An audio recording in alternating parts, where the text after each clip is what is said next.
Jemi në ndërtesën e Kombeve të Bashkuara për takime e aktivitete sikurse edhe çdo vit në përfaqësim të Republikës së Kosovës. Aktiviteti ynë nuk ndalet pavarësisht sfidave, pavarësisht problemeve me të cilat përballemi, sepse Kosova është shtet që e meriton të jetë barabartë në mesin e kombeve të lira. Lidhja mes popullit amerikan dhe popullit të Kosovës është historike dhe pathyeshme. Nga biseda përmbajtësore me presidentin Trump në kuadër të pritjes zyrtare në nder të javës së nivelit të lartë të Kombeve të Bashkuara, te bashkëbisedimi me sekretarin e shtetit Rubio, me zëvend sekretarin Landau, në tryezën organizuar prej tij për sistemin global të refugjatëve dhe azilit, pastaj me sekretarin e tregtisë Lutniks dhe me zyrtarin e lartë të departamentit të shtetit Hanrahan,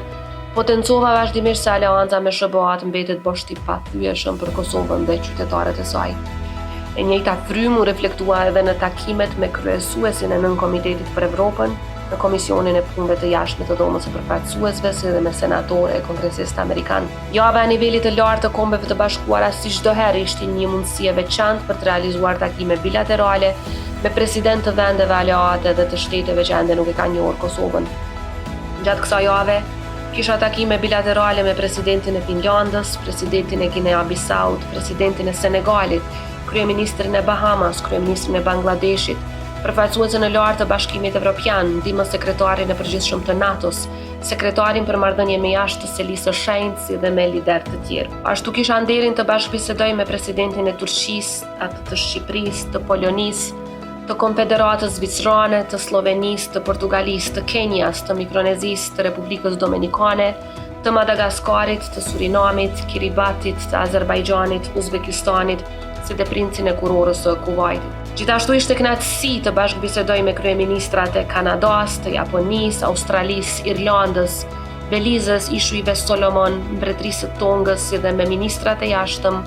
të Gjermanisë, të Shqipërisë, të Austrisë, Irlandës, Arabisë Saudite, Bruneit, El Salvadorit, Azerbajxhanit, Ruandës, si dhe ministrën e shtetit për bashkëpunim ndërkombëtar të Katarit. Gjatë javës së nivelit të lartë, po ashtu pata rastin të bashkëbisedoj me presidentin e Këshillit të BE-s, drejtorin e Organizatës Botërore të Shëndetësisë, si dhe presidentin e FIFA-s.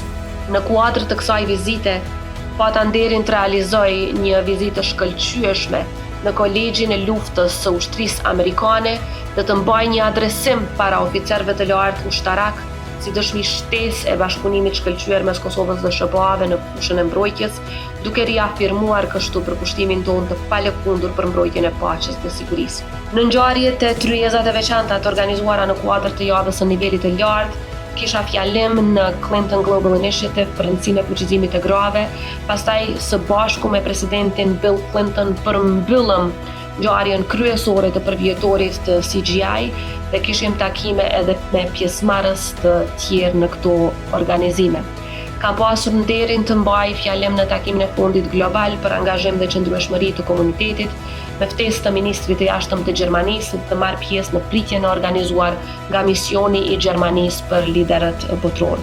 Po ashtu kishim edhe takimin e organizuar nga përfaqësuesit amerikan për liderët e Ballkanit Perëndimor, si dhe takimin e përvjetshëm të organizuar nga Ministri i Jashtëm i Luksemburgut. Sikurse edhe çdo vit ishte kënaqësi që të takoja edhe student e stafin akademik kësaj radhe në Universitetin e Pittsburghut në Pennsylvania.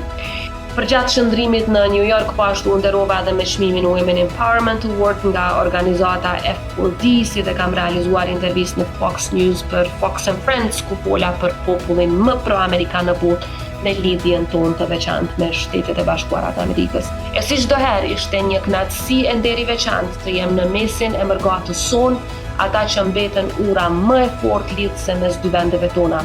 Jam thellësisht mirënjohëse për pritjen e ngrohtë në New York City, në Staten Island, New York, në